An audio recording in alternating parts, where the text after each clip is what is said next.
Fala pessoal, tudo bem com vocês? Bora falar dessa vitória do Timão, show do Igor Coronado, gol de Rodrigo Garro, Yuri Alberto marcando, deixando dele também, Timão jogando bem, classificado para as oitavas da Sul-Americana, caramba, muitas boas notícias. Chega mais, eu sou o Chico Garcia, inscreva-se no canal e vamos juntos!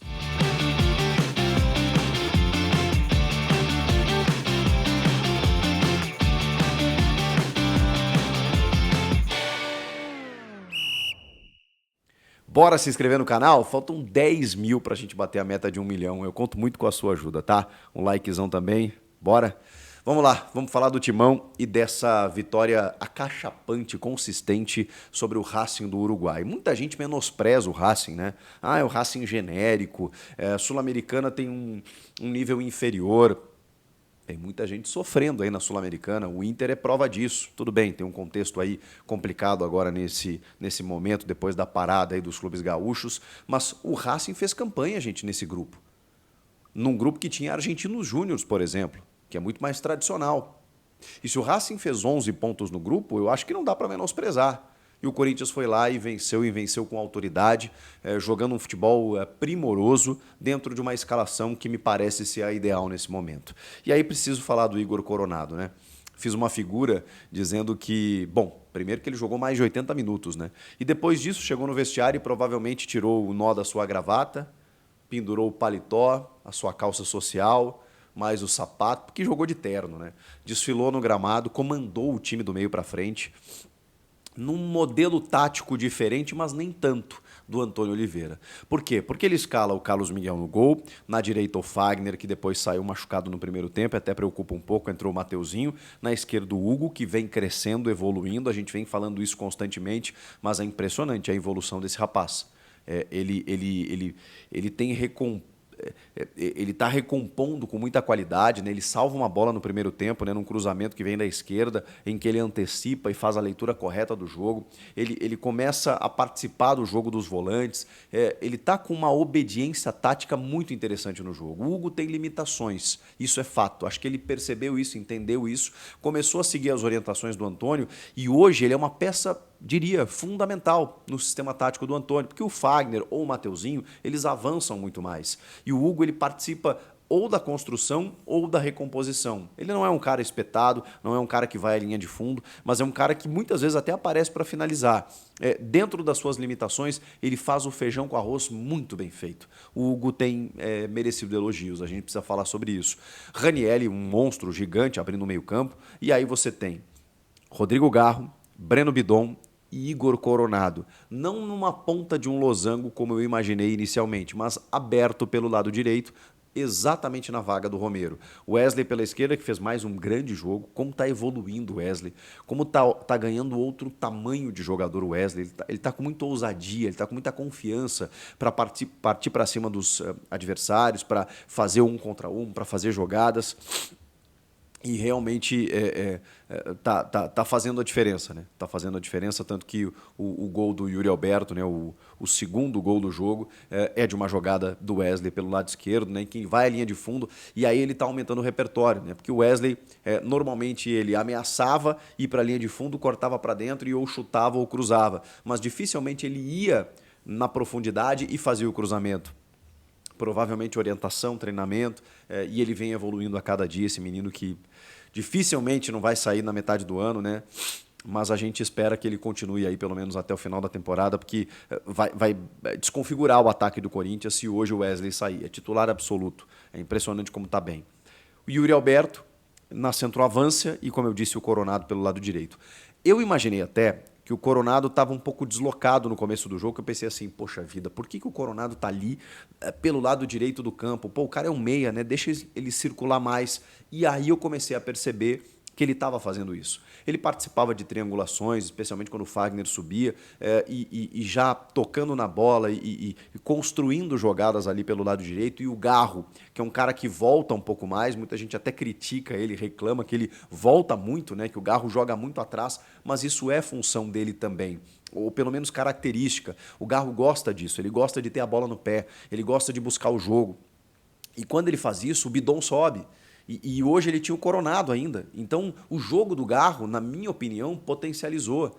Eu já falei sobre isso, eu não sou daqueles que acham que o Garro precisa do gol, precisa da assistência, porque ele está, como muitos, né, vivendo daquele gol contra o Palmeiras no derby. Não, para mim o Garro sempre esteve jogando bem, num nível muito interessante, por conta dessa característica de intensidade, de se envolver com o jogo, de buscar carimbar todas as bolas, de tentar participar do jogo de uma forma muito ativa.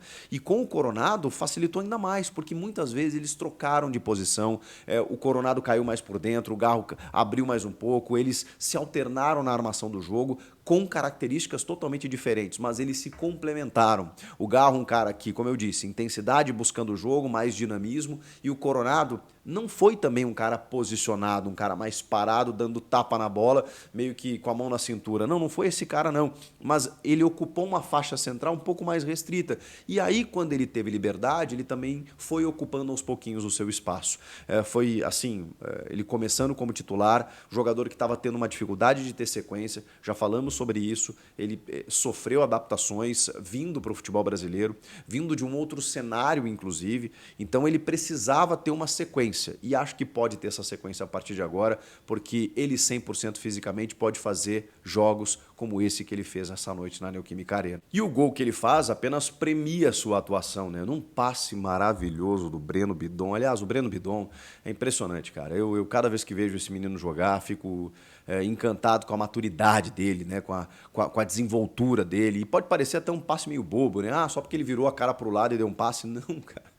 Ele clareia um espaço, ele deixa o Coronado numa condição muito favorável. E claro, né, que o Coronado ainda tem o mérito de deixar 3, 4, 5 jogadores caídos no gramado para poder fazer o gol. Um golaço, antológico, maravilhoso.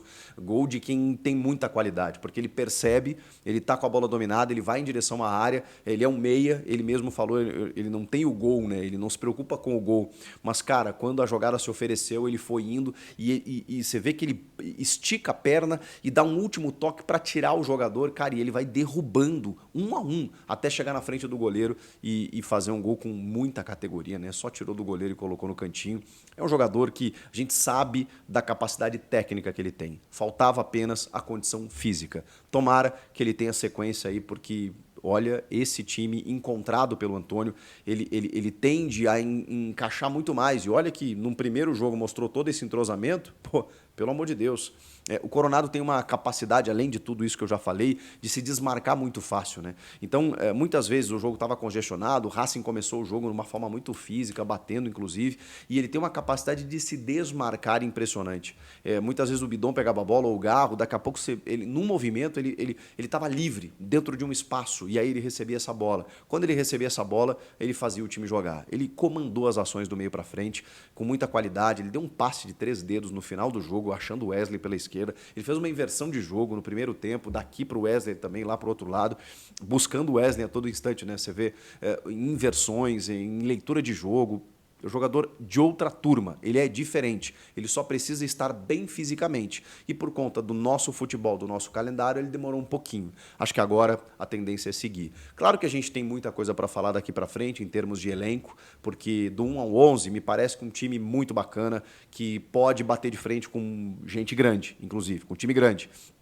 Mas quando você vai para o banco de reservas, claro que faltam opções. No segundo tempo ele testou o Mosquito pela direita, abriu o Romero pela esquerda, aí colocou o Paulinho para se despedir, uma despedida emocionante, né? Quando sai o Fagner lesionado, a faixa de capitão vai para o Carlos Miguel. Quando o Paulinho entra, o Carlos Miguel sai da sua meta e vai lá entregar a faixa de capitão para o Paulinho. Um eterno capitão, né? Um camisa 8 histórico, uma camisa tão emblemática na história do clube. E o Paulinho é um desses gigantes, um cara que conquistou os maiores títulos sendo protagonista e que tem uma carreira brilhante, né? Em Barcelona, seleção brasileira, Tottenham, na Inglaterra e especialmente no Corinthians, por tudo que ele fez dentro e fora de campo, pela sua liderança, capacidade técnica. Ciclos se encerram, né? A gente vai acompanhar a entrevista coletiva dele nessa quarta, mas foi um gigante ovacionado pela torcida que reconheceu a história do Paulinho por tudo que ele já fez por esse clube.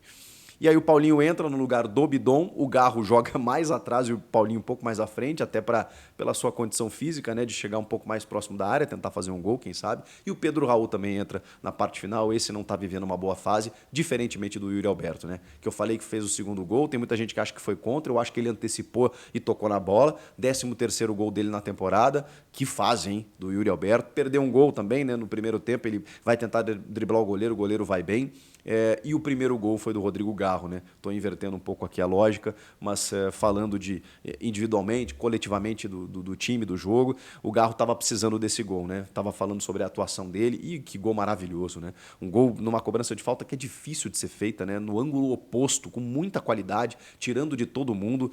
Que bom, para dar mais confiança e até para carimbar o que o Camisa 10 vem fazendo, não só com gols e assistências, mas também ditando o ritmo ali no meio-campo, nessa parceria com o Breno Bidon, que está espetacular. Também precisamos falar de Carlos Miguel, que, olha, teve uma bola que ele até ofereceu ao adversário, e mesmo assim ele foi muito bem, porque o cara chega na frente dele e ele teve um reflexo absurdo. Mas mesmo assim, o Racing, ele teve dificuldades e até que quis se assanhar um pouquinho e tal, mas muito mais por espaços cedidos pelo Corinthians do que qualquer outra coisa. E mesmo assim, quando a bola chegou, lá estava Carlos Miguel. E esse é o detalhe. É mais um jogo passando em branco, é mais um jogo em que ele é decisivo na meta, é mais um jogo em que quando a bola chega ele resolve. E não com defesa simples, não. São defesas difíceis, algumas a queima-roupa, embaixo, com reflexo. Que goleiro, ele tem reposição, ele tem envergadura, ele tem elasticidade, ele tem reflexo, cara, apesar dos 2 metros de altura, ele pega algumas bolas assim com muita rapidez. Então, Carlos Miguel cada vez se afirmando mais ali na defesa. O Kaká também como zagueiro. O Félix Torres deu uma titubeada uma hora ou outra. O Hugo crescendo. O Fagner saiu, entrou o Mateuzinho. Ranielli carrega o piano como ninguém. E o restante do time eu já falei. Foi uma noite feliz do Antônio, muito feliz. O Antônio encontrou a escalação, encontrou um jeito de jogar. E o grande lamento é que não dá para jogar com todo mundo 90 minutos, todos os jogos, quarta e domingo. Ele vai precisar mexer. E quando ele precisar mexer, é aí que a diretoria vai ter que entrar para fortalecer o elenco na janela do meio do ano. Porque time, me parece que há. Faltam opções, alternativas. E com isso o Timão está classificado para as oitavas da Sul-Americana, uma competição que dá muito para ganhar. Eu sei que tem gente boa, não sei se o Inter vai classificar, mas tem o Boca Juniors, o Fortaleza, o Atlético Paranaense, vai afunilar, vai dificultar, o nível vai aumentar. Falta uma regularidade maior, falta uma sequência de grandes jogos, tem que melhorar no brasileiro, tudo isso é verdade. Mas o jogo de hoje apontou ótimas notícias, especialmente com esse time ideal encontrado. Vocês concordam? Comenta aqui. Inscreva-se no canal e eu volto na próxima. Tchau!